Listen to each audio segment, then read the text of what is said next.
തൃത്താലയിൽ നമ്മൾ ഒരു police station കൊണ്ടുവന്നു. പോലീസ് സ്റ്റേഷനുകളുടെ ചരിത്രത്തിൽ എനിക്ക് കേരളത്തിൽ തന്നെ തോന്നുന്നു ആദ്യമായിട്ടാണ് ഡിപ്പാർട്ട്മെൻറ്റ് ഫണ്ടിന് പുറമെ MLA ഫണ്ട് കൂടി പോലീസ് സ്റ്റേഷൻ ബിൽഡിങ്ങിന് നൽകുന്നത്. ഞാൻ MLA ആയിരിക്കുമ്പോൾ ശ്രീ AK ബാലൻ മിനിസ്റ്ററാണ് അന്ന് അതിൻ്റെ നിർമ്മാണോദ്ഘാടനം നിർവഹിച്ചത് എൻ്റെ അധ്യക്ഷതയിൽ. ആ ബിൽഡിംഗ് ഒന്ന് പൂർത്തീകരിച്ചപ്പോൾ MLA ഫണ്ട് കൊണ്ടാണെന്ന് ആലോചിച്ച് നോക്കണം. സാധാരണഗതിയിൽ നിയമപ്രകാരമാണെങ്കിൽ ഫണ്ട് അനുവദിച്ച MLAയുടെ പേര് അവിടെ കൊത്തിവെക്കേണ്ടതാണ്. പക്ഷെ ആ പരിപാടി ഒന്ന് അറിയിക്കാനുള്ള മര്യാദ പോലും കാണിച്ചില്ല. ആ പരിപാടി ഞാൻ MLA ആയിരിക്കുമ്പോൾ MLA ഫണ്ട് കൊണ്ട് നിർമ്മിച്ച തൃത്താല പോലീസ് സ്റ്റേഷൻ അതിൻ്റെ ഉദ്ഘാടന ചടങ്ങിൽ ഒരു നോട്ടീസ് നൽകാൻ പോലും തയ്യാറാകാത്ത ആളുകളാണ്. പിന്നെ ഒരുപാട് അനുഭവങ്ങളുണ്ട്, ഞാൻ പറയുന്നില്ല. പറക്കുളം കോളേജിൽ നിയമസഭയുടെ പാർലമെൻ്ററി സ്റ്റഡീസിൻ്റെ ഭാഗമായിട്ടൊരു സെമിനാർ തീരുമാനിച്ചു. അവർ 2 അതിഥികളെ തീരുമാനിച്ചു. ഒന്ന് ഞാനായിരുന്നു. പക്ഷെ അങ്ങനെ ഒരു സംവാദമേ വേണ്ട എന്ന് പറഞ്ഞ് എൻ്റെ പേര് ഒഴിവാക്കിയതിന് ശേഷമാണ് ഈ പറഞ്ഞ കക്ഷി അവിടെ പോയി പങ്കെടുത്തത്. അങ്ങനെ മറ്റുള്ളവരോട് മുഴുവൻ പുച്ഛം, എല്ലാം തികഞ്ഞ ആളുകളാണ് എന്നുള്ള ബോധം, അതൊക്കെ ജനാധിപത്യത്തിൽ എത്ര കാലം നിലനിൽക്കും എന്നുള്ളതിന് ഇതാ ഏപ്രിൽ മാസം 9-ാം തീയതി ഈ നാട് മറുപടി നൽകും എന്നുള്ള കാര്യത്തിൽ യാതൊരു സംശയവും വേണ്ട. പിന്നെ ഇപ്പോൾ കഴിഞ്ഞ കുറച്ച് കാലങ്ങളായിട്ട് വെറും PR വർക്കുകൾ ഒരുപാട് നടക്കുകയാണ്. ഈ പരിസരത്ത് വെച്ചിട്ടാണെന്ന് തോന്നുന്നു ലഹരിക്കെതിരെ ഫുട്ബോൾ കൊടുത്തു, അല്ലേ? നല്ല ആശയമാണ്. ലഹരിക്കെതിരെ ബോധവൽക്കരണം നടത്തുന്നതിന് വേണ്ടി ഫുട്ബോൾ കൊടുക്കുന്നു.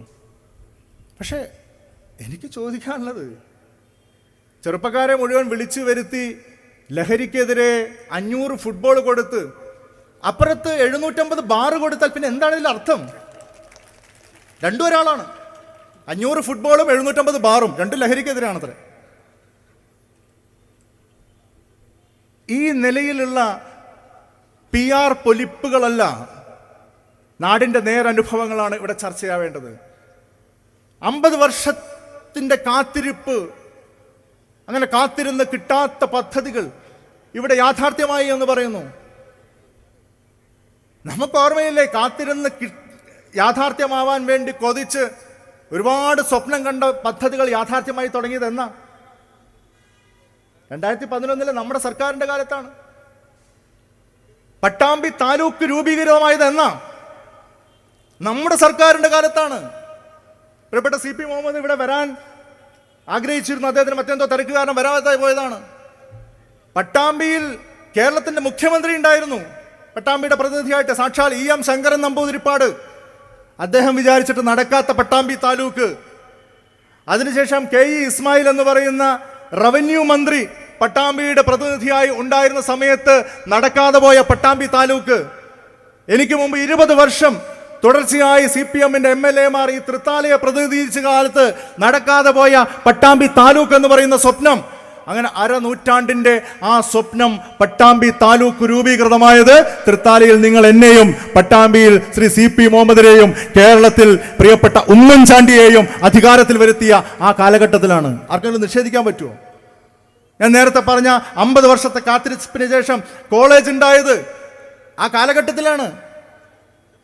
കേരളത്തിൽ 5 ഇടങ്ങളിൽ മാത്രം ആരംഭിച്ച കമ്മ്യൂണിറ്റി സ്കിൽ പാർക്ക് നമ്മുടെ ചെറുപ്പക്കാർക്ക് വേണ്ടി ആരംഭിച്ചത് ആ കാലഘട്ടത്തിലാണ്. കേരളത്തിൽ 3 ഇടങ്ങളിൽ മാത്രം ആരംഭിച്ച കൗശൽ കേന്ദ്ര ഈ തൃത്താലയിലേക്ക് കൊണ്ടുവന്നത് ആ കാലഘട്ടത്തിലാണ്.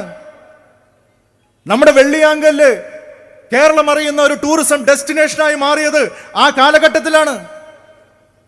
കേരളത്തിലെ ആദ്യത്തെ നിയോജക മണ്ഡലം മുഴുവൻ സർക്കാർ സ്കൂളുകളിലും സ്മാർട്ട് ക്ലാസ് റൂമുകൾ യാഥാർത്ഥ്യമാക്കിയ ആദ്യത്തെ നിയോജക മണ്ഡലമായി ഈ തൃത്താലയെ മാറ്റാൻ നമുക്ക് കഴിഞ്ഞത് ആ കാലഘട്ടത്തിലാണ്. 25 ലക്ഷത്തിൻ്റെയും 50 ലക്ഷത്തിൻ്റെയും ബിൽഡിങ്ങുകൾക്ക് അപ്പുറം നമ്മുടെ സ്കൂളുകളിലേക്ക് 2 കോടിയുടെയും 3 കോടിയുടെയും 4 കോടിയുടെയും ഒക്കെ കെട്ടിടങ്ങൾ കടന്നു വന്നത് ആ കാലഘട്ടത്തിലാണ്. പൈതൃകോത്സവം പോലെയുള്ള പരിപാടികൾ ജനകീയമായി ജനങ്ങൾ ആവേശത്തോടു കൂടി ഏറ്റെടുക്കുന്ന കാഴ്ച ഈ തൃത്താല ആദ്യമായി കണ്ടത് ആ കാലഘട്ടത്തിലാണ്. ഒരു കമ്മ്യൂണിറ്റി ഹെൽത്ത് സെന്ററിൽ ഡയാലിസിസ് സെന്റർ ആരംഭിക്കുക എന്നുള്ളൊരു വലിയ സ്വപ്നം നമുക്ക് യാഥാർത്ഥ്യമാക്കാൻ കഴിഞ്ഞത് ആ കാലഘട്ടത്തിലാണ്. ഏതാ കാലഘട്ടം എന്ന് ഓർക്കണം. അന്ന് ജില്ലാ ആശുപത്രികൾ കഴിഞ്ഞാൽ താലൂക്ക് ആശുപത്രികളിൽ പോലും ഡയാലിസിസ് സെന്റർ ഇല്ല. അപ്പോഴാണ് നമ്മുടെ ചാലിശ്ശേരി ആശുപത്രിയിൽ MLA ഫണ്ടും പ്രിയപ്പെട്ട ET മുഹമ്മദ് ബഷീറിന്റെ MP ഫണ്ടും ആ നിലയിൽ NRSM അടക്കമുള്ള കിട്ടാവുന്ന ഫണ്ടുകളൊക്കെ കൂട്ടിയോജിപ്പിച്ചുകൊണ്ട് നമ്മളൊരു ഡയാലിസിസ് സെന്റർ തുടങ്ങിയത്. ഇന്നത്തെ കണക്കെടുത്ത് പരിശോധിച്ച് നോക്കുമ്പോൾ ഏതാണ്ട് 30,000-ലേറെ സൗജന്യ ഡയാലിസിസുകൾ 1 രൂപ പോലും രോഗികളിൽ നിന്ന് ഈടാക്കാതെ നടത്താൻ കഴിയുന്ന ഒരു സ്ഥാപനമായി ആ ഡയാലിസിസ് സെന്റർ ഇന്നും ആ ചാലിശ്ശേരിയിൽ നിലനിൽക്കുന്നു. എൻ്റെ ചോദ്യം, അന്ന് ഞാൻ വെച്ച 4 മെഷീനുകളല്ലാതെ 5ാമതൊരു മെഷീൻ അവിടെ കൊണ്ടുവരാൻ ഈ 5 വർഷം ഇരുന്ന ആളുകൾക്ക് സാധിച്ചോ? ആ മെഷീനുകൾ പോലും കാലപ്പഴക്കം വന്ന് ഇപ്പൊ റീപ്ലേസ് ചെയ്യാറായിട്ടുണ്ട്. എന്നിട്ട് ഏറ്റവും ഒടുവിൽ 2 ആഴ്ച മുമ്പ് അവിടെ ഒരു സ്വകാര്യ വ്യക്തി അവിടെ ഒരു ഡയാലിസിസ് സെന്റർ സ്വന്തം നിലയ്ക്ക് സ്വന്തം പോക്കറ്റിൽ നിന്ന് പൈസ മുടക്കി സമർപ്പിക്കാൻ വേണ്ടി വന്നപ്പോൾ അതിൻ്റെ നിർമ്മാണോദ്ഘാടനത്തിൽ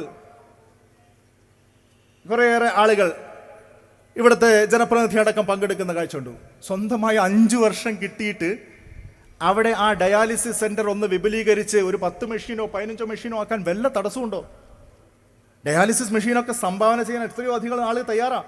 ഞാൻ MLA അല്ലാതായിരുന്നിട്ട് അവിടെ ഒരു മെഷീൻ വീണ്ടും മേടിച്ചിട്ടുണ്ട്. എൻ്റെ ഒരു സുഹൃത്ത് സംഭാവന ചെയ്യാൻ വന്നപ്പോൾ ഞാൻ പറഞ്ഞു, ചാലിശ്ശേരിയിൽ ഞങ്ങൾക്ക് ഇങ്ങനെ ഒരു സ്ഥാപനമുണ്ട്, അവിടെ ഒരു മെഷീൻ എക്സ്ട്രാ ആയിട്ട് നൽകുമോ എന്ന് ചോദിച്ചപ്പോൾ ആ സുഹൃത്ത് തയ്യാറായി, അവിടെ ലഭിച്ചു. അതല്ലാതെ പുതിയൊരു മെഷീൻ അവിടെ ഗവൺമെൻറ് ചെലവിലോ MLA ഫണ്ട് ചെലവിലോ അവിടെ 5 വർഷത്തിൽ വന്നിട്ടില്ല. ഇതാണ് വികസനത്തിൻ്റെ അവസ്ഥ. ഈ തൃത്താല നിയോജക മണ്ഡലത്തിൽ ആരോഗ്യ മേഖലയിൽ എന്താണ് ചെയ്തിട്ടുള്ളത് നോക്കൂ. ആരോഗ്യ മേഖലയുടെ വികസനം എന്ന് പറഞ്ഞാൽ എന്താ? നിലവിലുള്ളൊരു ആശുപത്രിയെ അടുത്ത നിലവാരത്തിലേക്ക് ഉയർത്തണം. ഇതാണ് വികസനം ബേസിക്കലി, അല്ലേ? ഏറ്റവും താഴെത്തട്ടിലുള്ള നമ്മുടെ പൊതുജനാരോഗ്യ സംവിധാനത്തിൽ ആശുപത്രി ഏതാ? ഡിസ്പെൻസറികൾ കഴിഞ്ഞാൽ പ്രൈമറി ഹെൽത്ത് സെന്റർ. ആ പ്രൈമറി ഹെൽത്ത് സെന്റർ കഴിഞ്ഞ ഗവൺമെന്റ് സമയത്ത്, ഞാൻ MLA ആയിരിക്കുന്ന സമയത്താണ് ഫാമിലി ഹെൽത്ത് സെന്റർ എന്ന നിലയിൽ പുനർനാമകരണം ചെയ്ത് കുടുംബാരോഗ്യ കേന്ദ്രങ്ങളായത്. നമ്മുടെ നിയോജകമണ്ഡലത്തിലെ മിക്കവാറും എല്ലാ ആശുപത്രികളും ആ നിലയിൽ ഫാമിലി ഹെൽത്ത് സെന്ററാണ്. ആ ഫാമിലി ഹെൽത്ത് സെന്ററിൽ ഏതെങ്കിലും ഒന്നിനെ അതിൻ്റെ അടുത്ത നിലവാരത്തിലേക്ക് കമ്മ്യൂണിറ്റി ഹെൽത്ത് സെന്ററായിട്ട് ഉയർത്താൻ ഈ 5 വർഷം കൊണ്ട് കഴിഞ്ഞോ? ഇല്ല. ഇവിടേക്കാണ് ഒരു മന്ത്രിയുടെ ഇടപെടൽ വേണ്ടത്. ഏതെങ്കിലും ഒരു കമ്മ്യൂണിറ്റി ഹെൽത്ത് സെന്ററിനെ അതിൻ്റെ അടുത്ത നിലവാരത്തിലേക്ക്, താലൂക്ക് ആശുപത്രി നിലവാരത്തിലേക്ക് ഉയർത്താൻ കഴിഞ്ഞോ? ഇല്ല. ഞാൻ നേരത്തെ പറഞ്ഞ ഡയാലിസിസ് സെന്റർ ചാലിശ്ശേരിയിൽ കൊണ്ടുവരുമ്പോൾ അതിൻ്റെ പേരിൽ പുതിയതായി 14 തസ്തികകൾ അവിടെ സൃഷ്ടിച്ചു. പുതിയ തസ്തിക നിർണയം നടന്നു. അതിൻ്റെ അടിസ്ഥാനത്തിൽ പുതിയ ഡോക്ടർമാരും നഴ്സുമാരും ഒക്കെ അവിടെ കൂടുതലായിട്ട് വന്നു. അതുപോലെ ഞാൻ ചോദിക്കാൻ ആഗ്രഹിക്കുന്നു, ഈ 5 വർഷത്തിൽ തൃത്താല നിയോജക മണ്ഡലത്തിലെ ഏതെങ്കിലും ഒരു ആശുപത്രിയിൽ ഒരു ഡോക്ടറുടെ, ഒരു നഴ്സിൻ്റെ, മറ്റേതെങ്കിലും ഒരു ജീവനക്കാരുടെ അഡീഷണൽ തസ്തിക ഇവിടെ കൊണ്ടുവരാൻ സാധിച്ചോ? എന്നാലല്ലേ ആരോഗ്യ മേഖലയിൽ വികസനത്തെക്കുറിച്ച് പറയാൻ പറ്റുള്ളൂ. ഇപ്പൊ തൃത്താല ആശുപത്രിയിൽ ഒരു കെട്ടിടം വന്നാൽ ആ കെട്ടിടത്തിൽ കിടത്തി ചികിത്സിക്കാനുള്ള ഒരു ബെഡ് പോലും ഉണ്ടാവില്ല. കാരണം അതിപ്പോഴും ഫാമിലി ഹെൽത്ത് സെന്റർ ആയിട്ട് നിൽക്കുകയാണ്. കമ്മ്യൂണിറ്റി ഹെൽത്ത് സെന്റർ പോലും ആയിട്ടില്ല. പുതിയതായൊരു ഡോക്ടറെ പോലും അവിടെ വെച്ചിട്ടില്ല. ഒരു കെട്ടിടം മാത്രമാണ്. ആ നിലയിലുള്ള മാറ്റമല്ല അവിടെ ഉണ്ടാവേണ്ടത്. ഓരോ മേഖല എടുത്തു പറഞ്ഞുകൊണ്ട് നമുക്ക് പറയാൻ സാധിക്കും. ഇതൊക്കെ വികസന സംവാദമാണ്. മേഖല തിരിച്ചുകൊണ്ട് പറയുകയാണ്. സമയക്കുറവുണ്ട് എന്നുള്ളത് കൊണ്ട് ഞാൻ ചുരുക്കുന്നു എന്ന് മാത്രമേ ഉള്ളൂ. ഇപ്പൊ ഇതാ 10ാം ക്ലാസ് പരീക്ഷ നടന്നുകൊണ്ടിരിക്കുകയാണ്. ഇവിടെ ഇരിക്കുന്ന പലരുടെയും മക്കൾ പരീക്ഷ എഴുതിയാണ്. നന്നായി പഠിക്കുന്ന കുട്ടികൾ. പക്ഷേ നല്ല രീതിയിൽ പഠിച്ചാൽ പോലും രക്ഷിതാക്കളായിട്ടുള്ള നിങ്ങൾ ഓരോരുത്തരുടെയും മനസ്സിൽ കനലാണ്, ആശങ്കയാണ്. അവർക്ക് ഫുൾ A+ കിട്ടിയാൽ പോലും നമ്മുടെ ചുറ്റുവട്ടത്ത് അവർ ആഗ്രഹിക്കുന്ന സ്കൂളിൽ +1 പ്രവേശനം ലഭിക്കുമോ ഇല്ലയോ എന്നുള്ള ആശങ്ക. ഞാൻ ചോദിക്കട്ടെ, കഴിഞ്ഞ 5 വർഷത്തിനകത്ത് ഏതെങ്കിലും ഒരു സ്കൂളിൽ പുതിയതായി ഒരു ഹയർ സെക്കൻഡറി ബാച്ച് അനുവദിച്ചോ? ഈ വട്ടേനാട് സ്കൂളിൽ ഹയർ സെക്കൻഡറി കൊണ്ടുവന്ന് നമ്മുടെ കാലത്താണ്. മറ്റ് നിരവധി സ്കൂളുകളിൽ അഡീഷണൽ ഹയർ സെക്കൻഡറി ബാച്ചുകൾ അനുവദിച്ചത് ഉമ്മൻചാണ്ടിയുടെ സർക്കാരിന്റെ സമയത്താണ്. ശ്രീ അബ്ദുറബ്ബ് വിദ്യാഭ്യാസ വകുപ്പ് മന്ത്രിയായിരുന്ന സമയത്താണ്. ഈ 5 വർഷം ഇവിടുത്തെ ഒരു സ്കൂളിൽ പോലും പുതിയതായി ഒരു ബാച്ച് പോലും ഹയർ സെക്കൻഡറിക്ക് അനുവദിച്ചില്ല. ഏതാണ്ട് 12,000 വിദ്യാർത്ഥികൾക്കാണ് ഈ പാലക്കാട് ജില്ലയിൽ ഹയർ സെക്കൻഡറിക്ക് പ്രവേശനം ലഭിക്കാൻ കഴിയാതെ പോകുന്നത്. അവരിങ്ങനെ നെട്ടോട്ടോടി ഓടി ഓടി അവസാനം എവിടെയെങ്കിലും കിട്ടുന്നിടത്ത് പോവും. ആ 12,000 എന്ന് പറയുമ്പോൾ അതിൽ ഏറ്റവും കുറഞ്ഞത് 1000 കുട്ടികൾ നമ്മുടെ മണ്ഡലത്തിലുള്ളതായിരിക്കും. അവർക്ക് ഒരു ഹയർ സെക്കൻഡറി അനുവദിക്കാൻ ഈ ഗവൺമെന്റ് കഴിഞ്ഞിട്ടില്ല. ഞാൻ നേരത്തെ പറഞ്ഞ കോളേജ്, നമ്മുടെ കോളേജ് എന്നിവരിങ്ങനെ തലയുയർത്തിപ്പിടിച്ച് പറയുന്നത്, ആ കോളേജിൽ നമ്മുടെ കാലത്ത് കൊണ്ടുവന്ന 3 ഡിഗ്രി കോഴ്സുകളല്ലാതെ 4ാമതൊരു കോഴ്സ് വന്നോ ഈ 5 വർഷത്തിനകത്ത്? വന്നോ? നമ്മുടെ കമ്മ്യൂണിറ്റി സ്കിൽ പാർക്കിൽ അതിൻ്റെ സാധ്യതകൾ ഉപയോഗപ്പെടുത്താൻ കഴിയുന്ന തരത്തിലുള്ള ആധുനിക തൊഴിലധിഷ്ഠിത കോഴ്സുകളുണ്ടോ? ഇല്ല. കൗശൽ കേന്ദ്ര അതിൻ്റെ സാധ്യതകളെ ഉപയോഗപ്പെടുത്താൻ കഴിയുന്ന ഒരു സ്ഥാപനമായി മാറ്റിയോ? ഇല്ല. ഇതൊന്നും ഈ നാട്ടിൽ നടന്നിട്ടില്ല എന്നുള്ളതാണ് യാഥാർത്ഥ്യം. അതിനൊരു മാറ്റമുണ്ടാവും, അതിനൊരു മാറ്റമുണ്ടാക്കണം. അതിനുവേണ്ടിയുള്ള അവസരമാണ് നമ്മളെ സംബന്ധിച്ച് ഈ തെരഞ്ഞെടുപ്പ്. നമ്മുടെ കാലത്താണ് കൂട്ടുപാതയിൽ ഇലക്ട്രിക്കൽ സെക്ഷൻ ഓഫീസ് വന്നത്, കുമ്പിടിയിൽ ഇലക്ട്രിക്കൽ സെക്ഷൻ ഓഫീസ് വന്നത്. അന്ന് ശ്രീ എം മണി വൈദ്യുതി വകുപ്പ് മന്ത്രിയായിരുന്ന സമയത്ത് നിയമസഭയിൽ എനിക്ക് നൽകിയ ഉറപ്പാണ് പറക്കുളം കേന്ദ്രീകരിച്ച് ഒരു പുതിയ സബ്സ്റ്റേഷൻ കൊണ്ടുവരും എന്നുള്ളത്. 5 വർഷത്തിന് ശേഷം ഇപ്പോഴും ഉറപ്പിൽ നിൽക്കുകയാണ്. ഈ 5 വർഷമായിട്ടും അതിന്റെ സ്ഥലമേറ്റെടുപ്പ് നടന്നിട്ടില്ല. എന്നിട്ട് ഈ പ്രോഗ്രസ് കാർഡിൽ അടിച്ചു വെച്ചിരിക്കുകയാണ്, സ്ഥലമേറ്റെടുക്കാനുള്ള പ്രാരംഭ നടപടികൾ തുടങ്ങിക്കഴിഞ്ഞു. എത്ര പ്രാരംഭ നടപടി തുടങ്ങാനാണ് 5 വർഷം. ഇത് തന്നെയാണ് സുശീലപ്പടി മേൽപ്പാലത്തിന്റെയും കാര്യം. പരുതൂരിൽ റെയിൽവേ ഓവർ ബ്രിഡ്ജ് എന്നുള്ളത് ഈ പറഞ്ഞ പോലെ എത്രയോ കാലത്തെ സ്വപ്നമല്ലേ. ഞാൻ അങ്ങനെ 1-2 വിഷയങ്ങൾ മാത്രം പറഞ്ഞു കൂടി അവസാനിപ്പിക്കുകയാണ്. പരുതൂരിലെ കരിയന്നൂരിലും സുശീലപ്പടിയിലും റെയിൽവേ ഓവർ ബ്രിഡ്ജ് 5 വർഷം മുമ്പ് ഏത് ഉറപ്പിലാണോ നിന്നിരുന്നത്, 5 വർഷത്തിന് ശേഷവും അതിൽ നിർമ്മാണ പ്രവർത്തനം ആരംഭിക്കാൻ സാധിച്ചിട്ടില്ല എന്ന് പറയുമ്പോൾ പിന്നെ എന്ത് വികസന സംവാദത്തെക്കുറിച്ചാണ് നിങ്ങൾ പറയുന്നത്? അതിന്റെ ചരിത്രം നമുക്ക് ഓർമ്മയുണ്ട്. ആദ്യം കരിയന്നൂരിലെ മാത്രം ഓവർ ബ്രിഡ്ജ് എന്നായിരുന്നു നിർദ്ദേശം. ബജറ്റിൽ അങ്ങനെ വന്നു. അതിനുശേഷം ഞാനും പരുതൂരിലെ അന്നത്തെ CPM-കാർ തന്നെയായ പഞ്ചായത്ത് ഭരണസമിതി അംഗങ്ങളൊക്കെ ചേർന്ന് ചർച്ച ചെയ്തിട്ടാണ് തീരുമാനിച്ചത് കരിയന്നൂരിൽ മാത്രം പോരാ, അതിനേക്കാൾ കുറെ കൂടി ആളുകൾക്ക് ഉപകാരപ്രദമാവുന്ന സുശീലപ്പടിയിലും വേണം. അപ്പൊ നമ്മൾ രണ്ടും നടപ്പാക്കാൻ വേണ്ടി നിർദ്ദേശം കൊടുക്കാൻ തീരുമാനിച്ചു. അങ്ങനെയാണ് സുശീലപ്പടി റെയിൽവേ ഓവർ ബ്രിഡ്ജ് എന്നുള്ള ഒരു ആശയം തന്നെ ആദ്യമായിട്ട് സർക്കാരിന്റെ മുമ്പിൽ വരുന്നത്. സർക്കാർ ആദ്യം അത് അംഗീകരിച്ചു. അതിനനുസരിച്ചുള്ള DPR തയ്യാറാക്കി. DPR തയ്യാറാക്കിയതിന് ശേഷം കിഫ്ബി പറഞ്ഞു ഇത് രണ്ടും നടക്കില്ല. കാരണം കരിയന്നൂരിലാണെങ്കിൽ ചെറിയൊരു ഓവർ ബ്രിഡ്ജാണ്, ചെറുതൊന്നും ഞങ്ങൾ എടുക്കില്ല, 10 കോടിയിൽ താഴെയാണ്, അത് ഞങ്ങൾ എടുക്കില്ല. എന്നാൽ സുശീലപ്പടിയോ? സുശീലപ്പടിയാണെങ്കിൽ അത് ഞങ്ങൾ എടുക്കില്ല, കാരണം ബജറ്റിൽ കരിയന്നൂർ എന്നാണ് പറഞ്ഞിരിക്കുന്നത്, പേര് മാറ്റാൻ പറ്റില്ല, പുതിയൊന്നും എടുക്കാൻ പറ്റില്ല, ഫലത്തിൽ രണ്ടുമില്ല എന്ന് പറയുന്ന അവസ്ഥയിലേക്ക് വന്നു. അത് മാറ്റി ഇടപെട്ട് നിയമസഭയിൽ ഉന്നയിച്ച് മന്ത്രിമാരുടെ ഇടയിൽ നിരന്തരം മീറ്റിംഗ് കൂടി, കിഫ്ബിയിൽ നിരന്തരമായിട്ട് മീറ്റിംഗ് കൂടി, ആ നിലയിലുള്ള ഇടപെടലുകളുടെ അവസാനത്തിലാണ് ഇത് രണ്ടും നടപ്പാക്കാമെന്ന് പറയുന്ന ഉറപ്പിലേക്ക് ആ സർക്കാരിന് കടന്നു വരേണ്ടി വന്നത്. എന്നിട്ട് ഇപ്പോൾ 5 വർഷം കഴിഞ്ഞിട്ട് ഇപ്പോഴും നിർമ്മാണ പ്രഖ്യാപനമേ ആവുന്നുള്ളൂ. നമ്മൾ ചരിത്രത്തിൽ കേട്ടിട്ടുണ്ടോ? നിർമ്മാണ പ്രഖ്യാപനം, ഉദ്ഘാടനം ചെയ്യുന്നു. നിർമ്മാണ ഉദ്ഘാടനം എന്നാണ് ആദ്യം വെച്ചിരുന്നത്, അങ്ങനെയായിരുന്നു നോട്ടീസൊക്കെ. അപ്പോഴാണ് ആളുകൾ പറഞ്ഞത് നിർമ്മാണ ഉദ്ഘാടനം നടത്താൻ ഇതിൻ്റെ ടെൻഡർ ആയിട്ടുണ്ടോ, ഇതിൻ്റെ കോൺട്രാക്ടറെ കണ്ടുപിടിച്ചിട്ടുണ്ടോ, എത്ര എമൗണ്ടിനാണ് നടപ്പാക്കുന്നത് അറിയോ, അഗ്രിമെൻ്റ് ആയിട്ടുണ്ടോ, എന്നാണ് നിർമ്മാണം തുടങ്ങുക എന്നറിയോ? ഇതൊന്നും ആയിട്ടില്ല. അപ്പോൾ അവസാന നിമിഷം കല്ല് മാറ്റി. നിർമ്മാണ പ്രഖ്യാപനം 5 വർഷം മുമ്പ് കഴിഞ്ഞാണ്. ആ പ്രഖ്യാപനം യാഥാർത്ഥ്യമാക്കാൻ നിങ്ങളുടെ ഗവൺമെൻറ്റിന് അവസരം നൽകിയതാണ്. നിങ്ങൾ ആ ഗവൺമെൻറ്റിൻ്റെ മന്ത്രിയായിരുന്നു. 5 വർഷം കഴിഞ്ഞ് ഇലക്ഷൻ്റെ തലേന്നും നിങ്ങൾക്ക് വീണ്ടും പ്രഖ്യാപനം നടത്തി ഉദ്ഘാടനം ചെയ്യേണ്ടി വന്നു എന്ന് പറയുമ്പോൾ ആ അവസ്ഥ ഈ നാടിനോടുള്ള ഒരു വലിയ വഞ്ചനയാണ്, ഒരു താല്പര്യക്കുറവാണ്. തൃത്താലയിൽ എന്തു ആവാം എന്നുള്ള ഒരു തോന്നലിലാണ് ഇവിടെയുള്ള ആളുകൾ ഇരിക്കുന്നത് എങ്കിൽ അങ്ങനെ എന്തുമാവുന്നത് അംഗീകരിച്ച് നൽകുന്നൊരു നാടല്ല ഈ നാട് എന്ന് ഈ ഏപ്രിൽ 9 തെളിയിക്കപ്പെടാനിരിക്കുകയാണ്. കാങ്കപ്പുഴ റെഗുലേറ്റർ കം ബ്രിഡ്ജ് എന്ന് പറയുന്ന പദ്ധതിയെക്കുറിച്ച് ഞാൻ കൂടുതൽ വിശദീകരിക്കുന്നില്ല. പ്രിയപ്പെട്ട ശ്രീ CT സേതുലു അടക്കമുള്ള ആളുകൾ ഈ വേദിയിലിരിക്കുന്നുണ്ട്. 2013 ഇവർ ആ വിഷയം എൻ്റെ ശ്രദ്ധയിൽപ്പെടുത്തിയത്. ഒരു ജനകീയ സമിതിയൊക്കെ ഉണ്ടാക്കിയിട്ട് KP മുഹമ്മദ് ഒക്കെ ഉണ്ടായിരുന്നു. 2013 ആ നിവേദനം കിട്ടി.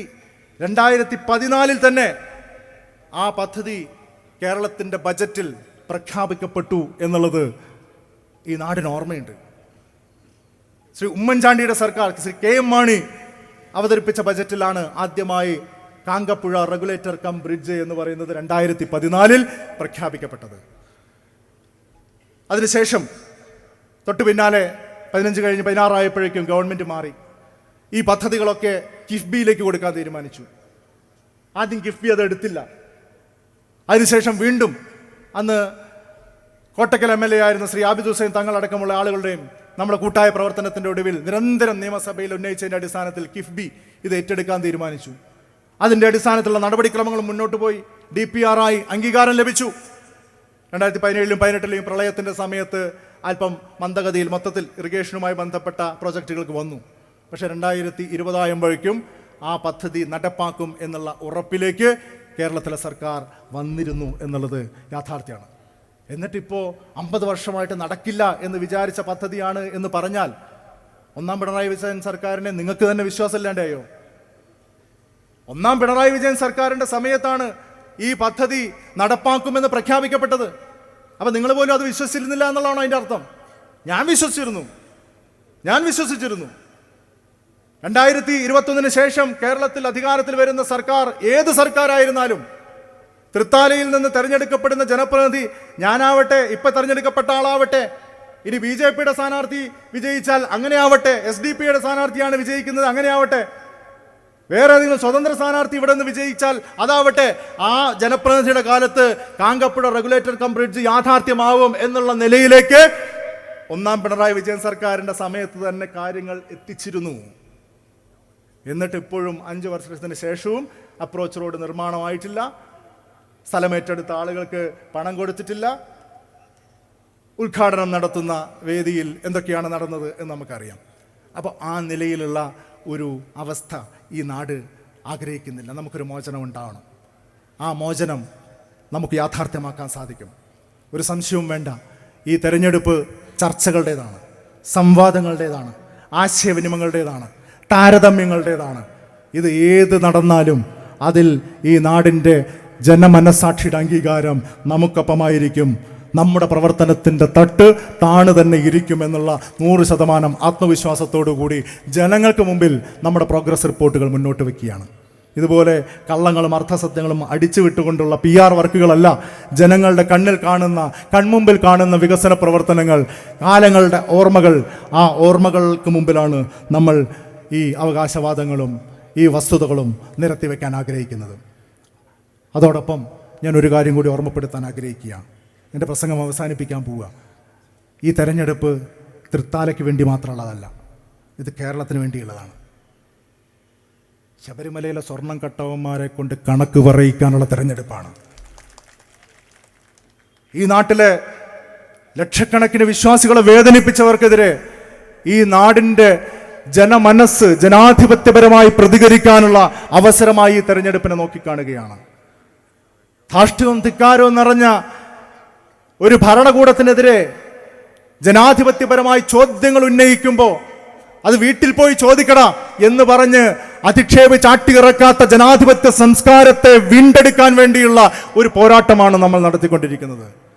വിലക്കയറ്റം കൊണ്ട് പൊറുതിമുട്ടിയ സാധാരണക്കാരെ മോചിപ്പിക്കാൻ വേണ്ടിയുള്ള ഒരു തെരഞ്ഞെടുപ്പാണ്. പ്രായോഗികമായ വാഗ്ദാനങ്ങൾ മുന്നോട്ട് വെച്ചുകൊണ്ട് അത് നടപ്പാക്കാൻ വേണ്ടിയുള്ള അവസരങ്ങൾ അഭ്യർത്ഥിച്ചുകൊണ്ട് ഐക്യ ജനാധിപത്യ മുന്നണി നിങ്ങളെ അഭിമുഖീകരിക്കുകയാണ്.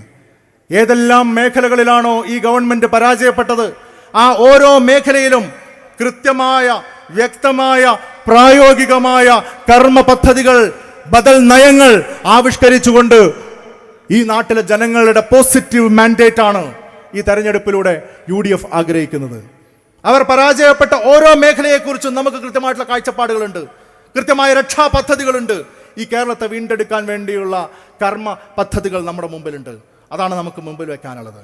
ഈ നാട്ടിൽ ഐക്യജനാധിപത്യ മുന്നണി അധികാരത്തിൽ വരികയാണെങ്കിൽ 5 പ്രധാന വാഗ്ദാനങ്ങൾ ഞങ്ങളിതാ നിങ്ങളുടെ മുമ്പിൽ വെക്കാൻ ആഗ്രഹിക്കുന്നു. ഐക്യജനാധിപത്യ മുന്നണി അധികാരത്തിൽ വന്നാൽ ഇവിടെ ഇരിക്കുന്നവരടക്കമുള്ള ഈ നാട്ടിലെ മുഴുവൻ സ്ത്രീകൾക്കും KSRTC ബസ്സിൽ സൗജന്യ യാത്ര ഞങ്ങൾ ഉറപ്പുവരുത്തിയിരിക്കും. ഇവിടെ മുതിർന്ന പൗരന്മാർ നിരവധി എൻ്റെ മുമ്പിൽ പ്രസംഗം കേൾക്കാനിരിക്കുന്നു. ഏറ്റവും കൂടുതൽ ബുദ്ധിമുട്ടുകൾ നേരിടുന്ന ഒരു വിഭാഗമായി അവർ മാറാനിരിക്കുകയാണ്. കേരളത്തിൻ്റെ ജനസംഖ്യയ്ക്ക് പ്രായമാവുകയാണ്. നോക്കാൻ നാട്ടിൽ മക്കളില്ലാത്ത അവസ്ഥയിലേക്ക് കാര്യങ്ങൾ മാറുകയാണ്. ഇവിടുന്നൊക്കെ എത്രയോ കൂടുതൽ ഭയാനകമാണ് തെക്കൻ ജില്ലകളിലേക്ക് പോയാൽ. പല വീടുകളിലും മക്കളില്ല. ആ നിലയിൽ മുതിർന്ന പൗരന്മാരുടെ ക്ഷേമത്തിന് വേണ്ടി ഒരു പ്രത്യേക വകുപ്പ് തന്നെ രൂപീകരിച്ച് അവർക്ക് വേണ്ടിയുള്ള പദ്ധതികളെ മുന്നോട്ട് കൊണ്ടുപോകാൻ പ്രതിജ്ഞാബദ്ധമായ ഒരു സർക്കാരാണ് അടുത്ത UDF സർക്കാർ എന്ന് ഞാൻ നിങ്ങൾക്ക് ഉറപ്പ് നൽകാൻ ആഗ്രഹിക്കുകയാണ്. ഇവിടുത്തെ ചെറുപ്പക്കാർക്ക്, സംരംഭകർക്ക് 5 ലക്ഷം രൂപ വരെ പലിശരഹിത വായ്പാ സംരംഭങ്ങൾ തുടങ്ങാൻ നൽകാൻ പോകുന്നൊരു സർക്കാരാണ് കേരളത്തിൽ അടുത്ത് അധികാരത്തിൽ വരാനിരിക്കുന്നത്. ഇവിടുത്തെ ക്ഷേമ പെൻഷൻ 2500 വാഗ്ദാനം ചെയ്ത് 4.25 വർഷം വഞ്ചിക്കുന്ന സമീപനമല്ല. കർണാടകയിൽ നമ്മൾ ചെയ്തതുപോലെ, തെലങ്കാനയിൽ നമ്മൾ ചെയ്തതുപോലെ ഇനി ഇതാ കേരളത്തിലും അടുത്ത UDF സർക്കാർ ക്ഷേമ പെൻഷൻ 3000 രൂപയായി വർദ്ധിപ്പിക്കാൻ വേണ്ടിയുള്ള പ്രതിജ്ഞാബദ്ധമായ നിലപാടുകളും നടപടികളുമായിട്ട് മുന്നോട്ട് പോവുകയാണ്. ആ നിലയിൽ ഈ കേരളത്തെ വീണ്ടെടുക്കാൻ സമരം ചെയ്യുന്ന ആശാ വർക്കർമാരെ അവഹേളിച്ചവർക്കെതിരെ ജനാധിപത്യത്തിൻ്റെ ഭാഷയിൽ മറുപടി കൊടുക്കാൻ, ക്ഷേമനിധി പെൻഷനുകളിൽ അംശാദായം അടച്ച് 1.5 വർഷം അതിൽ നിന്നുള്ള ആനുകൂല്യങ്ങൾ കിട്ടാൻ വേണ്ടി കാത്തിരിക്കുന്ന ആളുകൾക്ക് വേണ്ടിയുള്ള പോരാട്ടങ്ങൾ മുന്നോട്ട് കൊണ്ടുപോകാൻ, സർക്കാർ ജീവനക്കാർക്ക് അർഹിക്കുന്ന ആനുകൂല്യങ്ങൾ മുടക്കം കൂടാതെ നൽകാൻ കഴിയുന്ന ഒരു സർക്കാർ അധികാരത്തിൽ കൊണ്ടുവരാൻ, പെൻഷൻകാർക്ക് മെഡിസപ്പിന്റെ ആനുകൂല്യം ഫലപ്രദമായി ഉറപ്പുവരുത്താൻ കഴിയുന്ന ഒരു സർക്കാരിനെ അധികാരത്തിൽ കൊണ്ടുവരാൻ നിങ്ങൾ UDF-നൊപ്പം നിൽക്കണം എന്നുള്ളതാണ് എനിക്ക് സൂചിപ്പിക്കാനുള്ളത്. ചികിത്സാ ചെലവ് വലിയ രീതിയിൽ വർദ്ധിച്ചിരിക്കുകയാണ്. ഔട്ട് ഓഫ് പോക്കറ്റ് എക്സ്പെൻസ് എന്നുള്ള ഒരു പ്രയോഗമുണ്ട്, ഒരു സൂചികയാണത്. കേരളത്തിൽ സ്വന്തം ചികിത്സയ്ക്ക് വേണ്ടി ഏറ്റവും കൂടുതൽ പണം സ്വന്തം പോക്കറ്റിൽ നിന്ന് ചെലവഴിക്കേണ്ടി വരുന്ന ഒരു ജനത ഇന്ത്യയിൽ അത് കേരളമാണ്. ആ ചികിത്സാ ചെലവിനെ പാതിയായി കുറയ്ക്കുക എന്നുള്ള സമീപനമാണ് ഐക്യജനാധിപത്യ മുന്നണി ജനങ്ങൾക്ക് മുമ്പിൽ വെക്കാൻ ആഗ്രഹിക്കുന്നത്. 25 ലക്ഷം രൂപയുടെ ഫാമിലി ഇൻഷുറൻസ് കവറേജ് ഓരോ കുടുംബത്തിനും ഉറപ്പു നൽകുന്ന ഒരു സർക്കാർ അത് കേരളത്തിൽ അടുത്ത മെയ് മാസത്തിൽ അധികാരത്തിൽ വരാനിരിക്കുകയാണ്. ഈ നിലയിൽ കേരളത്തെ ചേർത്ത് പിടിച്ചുകൊണ്ട് ഏറ്റവും സാധാരണക്കാരൻ്റെ പ്രശ്നങ്ങളെ പരിഹരിക്കുന്നതിന് വേണ്ടിയുള്ള ഇടപെടലുകളുമായി ഐക്യജനാധിപത്യ മുന്നണി ഈ നാട്ടിലെ ജനങ്ങളുടെ മനസ്സിൻ്റെ അംഗീകാരം തേടി കടന്നു വരുമ്പോൾ തീർച്ചയായും ഈ നാട് നമുക്കൊപ്പം നിൽക്കും. കേരളം മാറും, തൃത്താലയും മാറും. നമ്മൾ ഈ നാട്ടിലെ ജനങ്ങൾക്ക് വേണ്ടി ഈ നാടിനെ വീണ്ടെടുക്കും. ഈ നാടിൻ്റെ നല്ല കാലം നമ്മൾ തിരിച്ചു കൊണ്ടുവരും. പ്രിയപ്പെട്ട നിങ്ങൾക്ക് ഓരോരുത്തർക്കും അഭിവാദ്യങ്ങൾ നേരുന്നു. നിങ്ങളുടെ ഓരോരുത്തരുടെയും വോട്ടുകൾ, കുടുംബത്തിൻ്റെ വോട്ട്, സുഹൃത്തുക്കളുടെ, പരിചയക്കാരുടെ, നിങ്ങൾക്ക് ആരെങ്കിലും വ്യക്തിപരമായി ഒന്ന് മനസ്സിനെ സ്പർശിക്കാൻ സാധിക്കുമെങ്കിൽ, നിങ്ങൾ പറഞ്ഞാൽ കേൾക്കുന്ന ഒരാളെങ്കിലും നിങ്ങളുടെ ചുറ്റുവട്ടത്തുണ്ട് എങ്കിൽ ആ ഒരാളുടെ വോട്ട് കൈപ്പത്തി ചിഹ്നത്തിൽ രേഖപ്പെടുത്താൻ വേണ്ടിയുള്ള ഇടപെടൽ നിങ്ങളുടെ ഭാഗത്ത് ഉണ്ടാവണമേ എന്ന് ഞാൻ വിനീതമായിട്ട് അഭ്യർത്ഥിക്കുകയാണ്. നിങ്ങളുടെ പ്രതിനിധിയാവാൻ, ഈ നാടിനെ മുന്നോട്ട് നയിക്കാൻ, അതിൽ അഭിമാനിക്കാൻ ഒരവസരം കൂടി എനിക്ക് നൽകണം എന്ന വിനീതമായ അഭ്യർത്ഥനയോടുകൂടി കൈപ്പത്തി ചിഹ്നത്തിൽ നിങ്ങളെ വിലയേറിയ വോട്ടുകൾ നൽകി നല്ല ഭൂരിപക്ഷത്തിൽ തൃത്താലയിൽ UDF-ന്റെ വിജയം ഉറപ്പുവരുത്താൻ നിങ്ങൾ ഓരോരുത്തരും ഏപ്രിൽ മാസം 9-ാം തീയതി പോളിംഗ് ബൂത്തിലെ ക്യൂവിൽ നിൽക്കുന്ന അവസാനത്തെ വോട്ടറും പോൾ ചെയ്തു എന്ന് ഉറപ്പുവരുത്തുന്നത് വരെ നിതാന്ത ജാഗ്രതയോടുകൂടി നിങ്ങൾ ഉണ്ടാവണം.